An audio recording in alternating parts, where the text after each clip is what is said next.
Great Crusade. The Catholic Radio and Television Apostolate of St. Louis, in cooperation with the St. Louis Register, is bringing you a weekly program designed to lead men closer to God through a better understanding of things Catholic. Today's program, Come Follow Me, is a story of woman's sacrifice for God.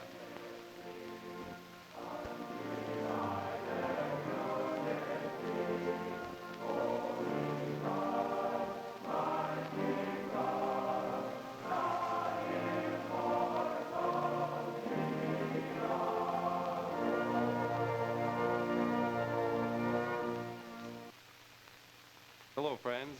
This is Lee Kavanaugh welcoming you once again to the Great Crusade. Now, you may have had questions from time to time that occurred to you about the habit or clothing that a nun wears or the work that she's doing for God. And we thought that the story of our nuns could best be told by someone who comes in contact with them in their work every day. No, I didn't want anything in particular, Stan.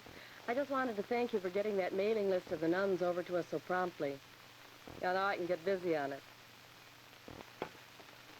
You know, with summer school approaching, it's important here at the university that we get our mailing list early, because we want to get the summer bulletins out early enough so students will know what courses we're offering. This list that Stan just sent me is a list of all the nuns who will be attending our summer session this year. I'll bet you didn't know that 50% of our student enrollment in the summer is made up of students whose collegiate apparel is a religious habit. It's true, and they come from all over the nation for professional training in nursing, education, social work. When I first started working here, I had an awful lot of difficulty trying to distinguish the different orders one from another. After a while, of course, I became more familiar with them, and I could tell them easily. But at first, I wished I had a handbook to help me out. You know, I thought, too, that meeting so many strangers that I'd be terribly shy. But it's funny, when a Catholic girl meets a nun, any one of the thousands of nuns, she feels as though, well, she knows her. I guess it's because of the oneness about nuns, a sameness. And this is their dedication to God. Of course, convents aren't a new idea. Ever since the 3rd century, convents have been established. Because there have always been women who had just one goal in mind. They wanted personal sanctification, and they wanted to do some special work of charity. We'll take, for example, this transcript here. It belongs to a nun whose order is dedicated to nursing. And this one here belongs to a nun whose order is specially devoted to caring for the poor, doing social work among them. And there are others who train to do missionary work in foreign countries, and still others lead a contemplative life of prayer with little or no contact with the outside world. But the majority of orders are dedicated to the field of education. I've had daily contact with nuns for over 16 years, in my grade school, high school, and college training. And I've learned to love these women, not just for themselves, but also for the example that they've given me. They've helped to show me how I can live a better life myself, and of course I can see how it would be difficult for you just in passing to see why and how these women leave their homes and families, fathers, mothers, brothers, and sisters. Well, the answer is simple and sincere. They leave to follow Christ. Any nun will tell you this. Well, I suppose that the reason, the why, and the where I decided to become a nun is not exactly the same as that of any other nun, but it's pretty much the same. I remember that I decided after much thinking and praying and receiving advice that to become a nun, to give everything I had to God and to go all along the way with Him, well, that this was the thing that God wanted me to do.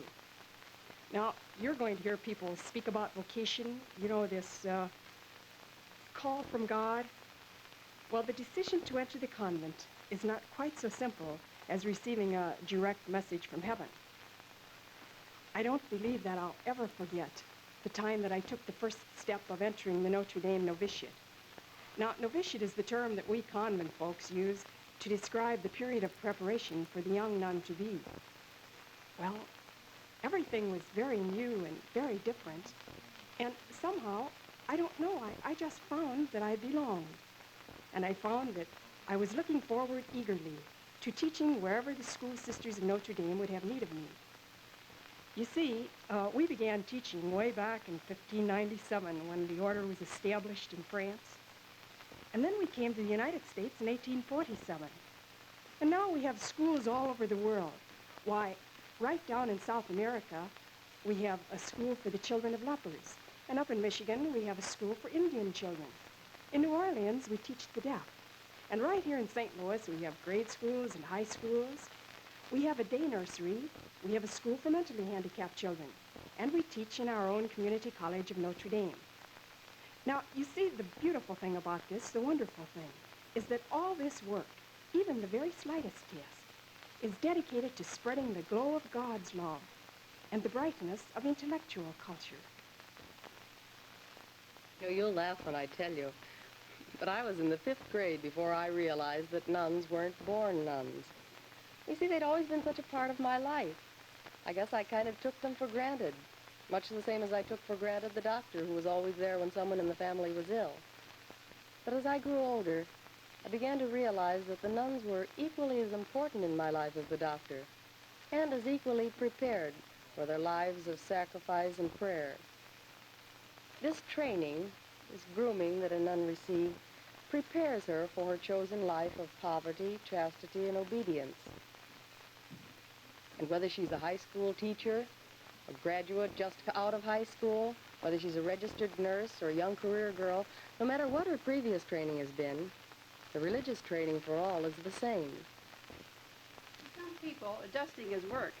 But after teaching school all day, I find this part of the religious life a little relaxing.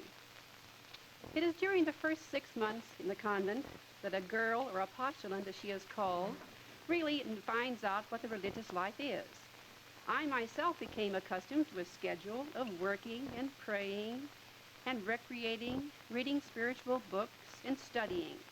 And then after 6 months and after an 8-day retreat, I received my religious habit and name. Then I was called a novice.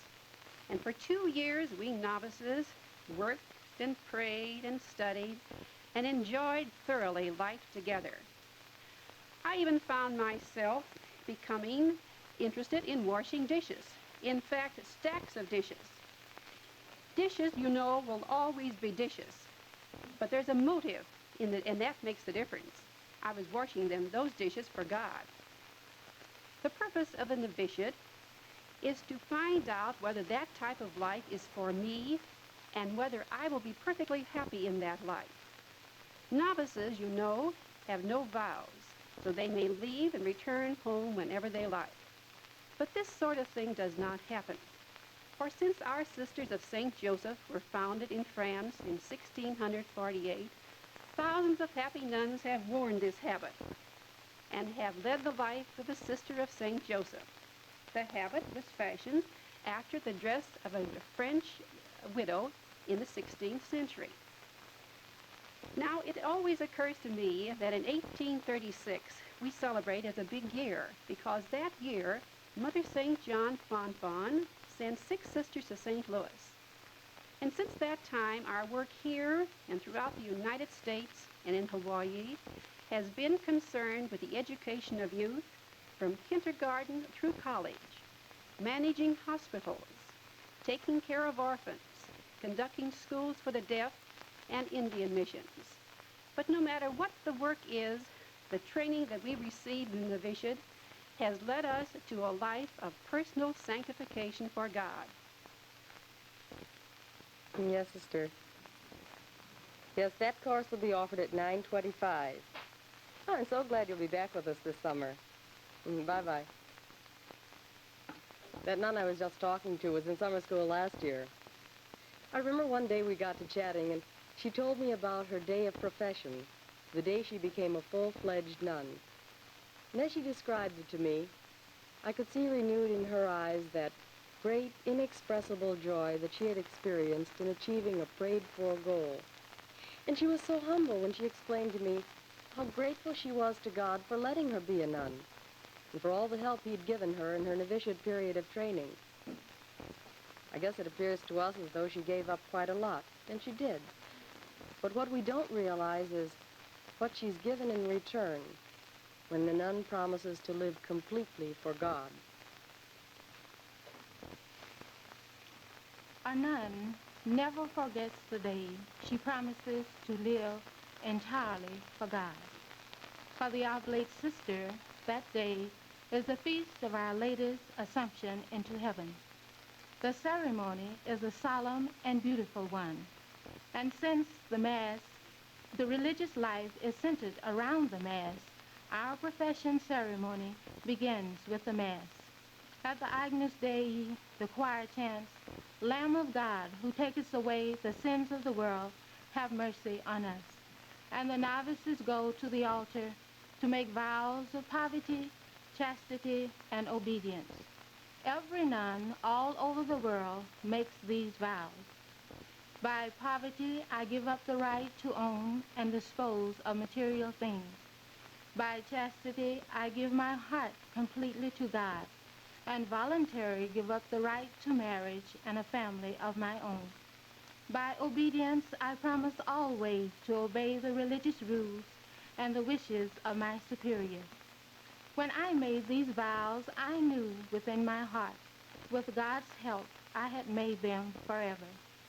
Recalling the beginning of my religious life makes me look back to the beginning of our order, one of the few truly American in origin. The Oblate Sisters were founded in Baltimore, Maryland in 1829. At first, we ministered to the needs of refugees from San Domingo. Now we work with children in orphanages, schools, and give religious instructions wherever we are sent, all over the United States and Cuba. I will always look back with gratitude to the nuns who prepared me for my profession, the beginning of my new life as an Oblate Sister of Providence. When I was a junior in high school, the world seemed awfully important to me. And I couldn't quite understand how my English teacher could be so happy at being transferred to a small, strange, unprogressive town 900 miles from home. But when my new English teacher came, I saw that she was just as happy at coming as the other had been at going. And I began to realize that being a nun means giving complete submission to the task of working selflessly for Christ. And since then, I've been very grateful to the nuns for the example they've given me. Because now every time I've been transferred from one place to another, had to adjust myself, their example has always been there to help me.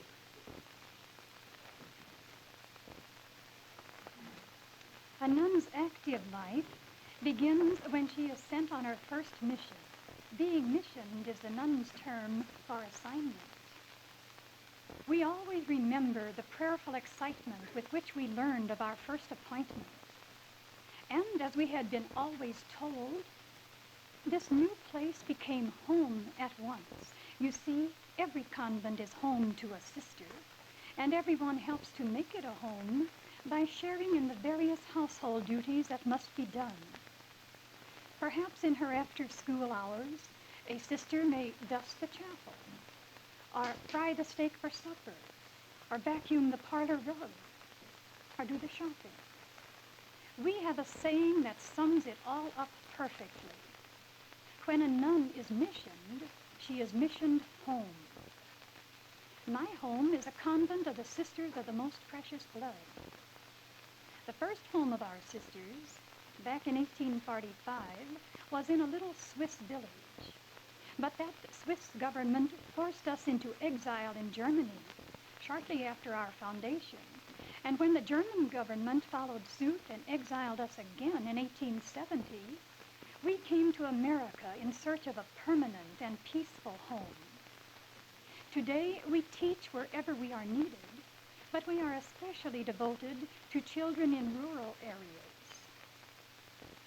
Then, too, our sisters show their love for the sacred liturgy by designing and making beautiful vestments worn by the priest at Mass.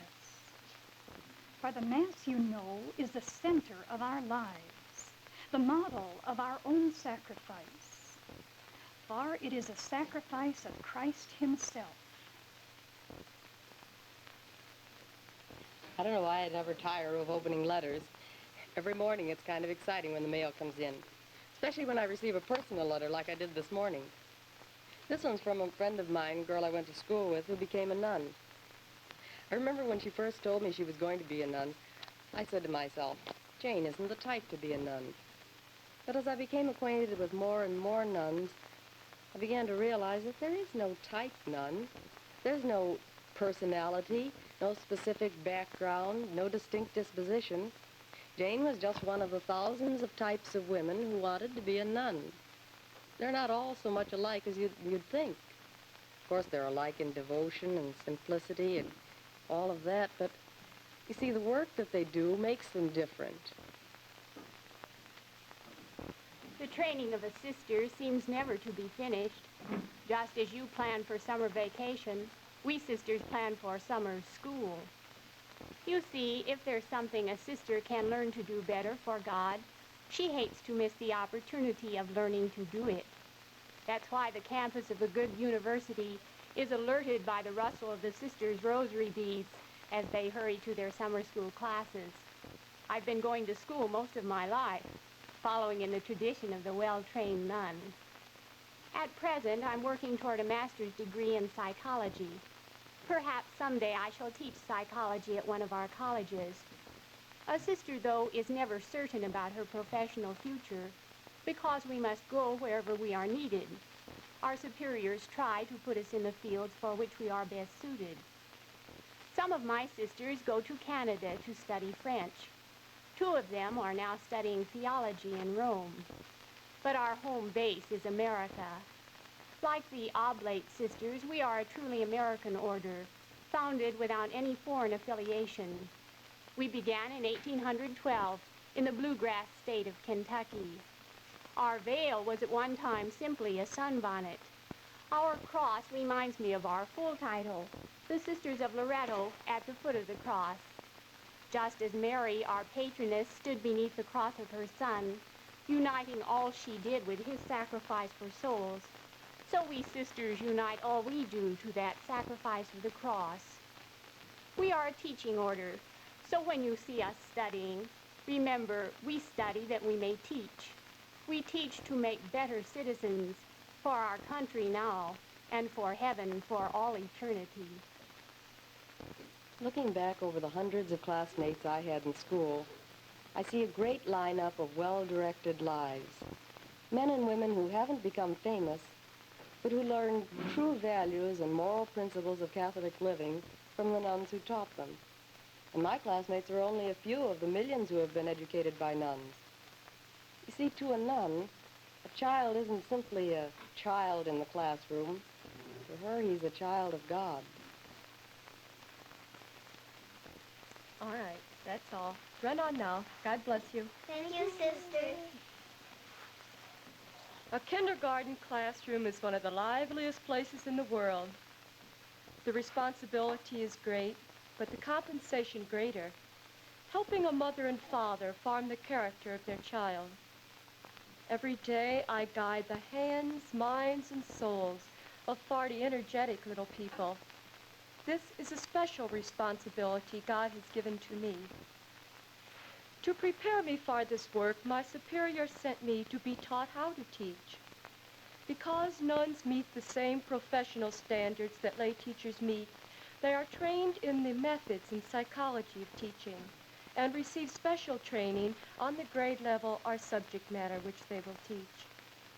With this background and with continued courses to keep me on my toes, I go each day into my classroom realizing the importance of the mind and soul of every child. But being a Sister of Mercy, I might at any time be sent from my classroom to serve another work of mercy. For our order, since its founding in Ireland, has professed a love for the poor and afflicted, and has expressed sincerely a desire to help them. But whatever the job, the life a nun leads in her convent is scheduled so that the job may be done well. Especially dear to us is our work with the sick, with the orphans, with the imprisoned, with the condemned, the leper. For wherever one sees a habit of our sister, he is sure to see a reflection of the mercy of Christ. I don't know how this letter got to our office. It belongs to the ROTC office. Looks like a bill for their uniforms. Now, it's interesting to note that no one thinks it's strange to see soldiers in uniform. Nurses wear uniforms, policemen too. Why not the nun in uniform? The habit a nun wears is her uniform of the service of Christ. Almost any sister will tell you that the dress she wears is the common dress of the day worn by her foundress. And in wearing it today, it's a constant reminder for her to strive to grow in the spirit of her order, which is expressed in the special work it does. The international spirit of the Sisters of Charity is symbolized by the white cornet, the headdress of the Normandy peasant girl of the 17th century. Our mission field is the entire universe. We know that people are much the same the world over, in the Orient, South America, the islands of the Pacific, Africa, and even among the Indians and Mexicans of our own country. A sister experiences a wonderful life among those to whom she brings the knowledge and love of Christ. Every one of us who returns to home base because of sickness or because the mission has been confiscated by the communists yearns for the day when she can return to her mission field. There are 45,000 Sisters of Charity who serve the social needs of millions of people all over the world. We are found nursing the sick and the leper, teaching the poor, caring for orphans and dependent children, and working in hospitals like St. Vincent's, where the mentally ill are cured and restored to active life. Did you know that long before governments cared for the social needs of the world, that the Church had organized groups of religious men and women to serve these needs? I guess that even we who know nuns so well can't help being curious about some things. I always wondered about the nuns that were called the Helpers of the Holy Souls. So one day I visited their convent, and the nuns explained to me just what they meant by being called Helpers of the Holy Souls. We are called the helpers of the holy souls in purgatory. That means that we pray and offer everything we do for the dead who are in purgatory so they can get to heaven sooner. The scriptures and the Church's doctrine tell us that we can help the holy souls in purgatory. We began in France in 1856. 52 years ago, we came to St. Louis to take care of the sick poor in their own homes. We give them bedside care, or, as often in the case of the aged, just a helping hand that will allow them to remain in the little place they call home. We go to anyone who needs our help, wherever it is needed. Besides going into the homes, we visit hospitals and do other activities. Over 1,400 of my sisters are working in the home and foreign missions. They are in 16 countries on 4 continents. We were the only nuns in Hiroshima when the atom bomb fell. Our convent was destroyed, but thank God our sisters were saved. At various times, we have heard ourselves described as deaconesses, church ladies, widows, brides in black, witches, and even angels. But I would like to show you our ring. See? One ring. I take it off my finger, and here are 2 rings. Inside are engraved the words, "United to our Lord Jesus Christ forever." See? I cannot pull the rings apart. A beautiful symbol of every nun's love for Christ. No matter what order we belong to, each of us can say, "Who can separate us from the love of Christ?" Hospital to most people signifies pain and suffering, but to a Catholic, it means the place of the miracle of birth, and it also means a place of peace and great strength for the spiritual as well as the physical life. When a girl desires to become a nurse, she sometimes finds that she can combine her desire to alleviate the sufferings of man by imitating the sufferings of Christ. When she does this, she becomes a nursing nun. You'll meet her in any Catholic hospital. I'm quite sure that I've met some of you before here in one of our hospitals in St. Louis. You see, I am a sister of St. Mary and belong to a congregation of religious women whose chief duty is to serve God by administering hospitals and nursing schools. You notice that I am in white. Since most of us are nurses, are dietitians, therapists, are technicians of some kind, all closely related to the nursing field, we wear white on duty. Off duty, we wear a black habit, as do most other religious. They say that a life of a nursing sister is a demanding one, but it's also extremely interesting. We chart a patient's temperature, hand an instrument to a surgeon in an operating room, fix a baby's formula. We run a test in the chemical laboratory, take an x-ray, prepare a special diet for a patient. We teach young women their nursing ABCs, and all this for the divine physician who needs his sister nurses to help him. Since 1872, here in St. Louis and in other cities, we've been living our religious lives, round the clock from 4:55 in the morning until sometimes very late at night, helping those who come to us so trustingly, loving God and our companion sisters as we work with them and pray with them. The dynamo which gives spiritual current to all the activities of a nun's life is her life of prayer. See, all nuns at some time during the day get together for community prayers, and too, they begin their day with Mass and meditation and morning prayers. And then during the day, this gives them strength, whether they're teaching fractions or whether they're outlining a program for retreats. This serves as a constant reminder that they're offering their work to God. The religious order to which I belong is that of the Cenacle. Our work is providing retreats for women.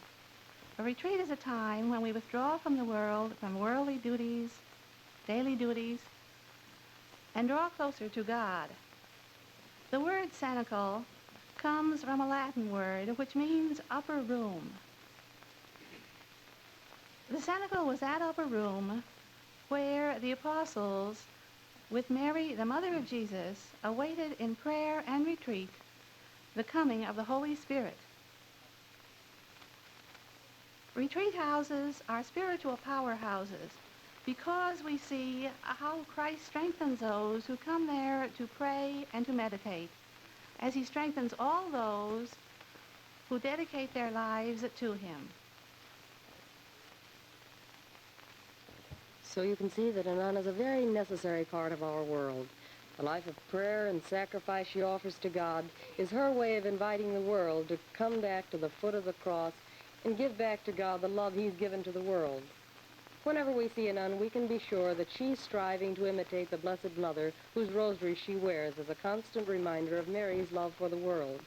And whatever her work or her dress, we know that she's always in style, God's style.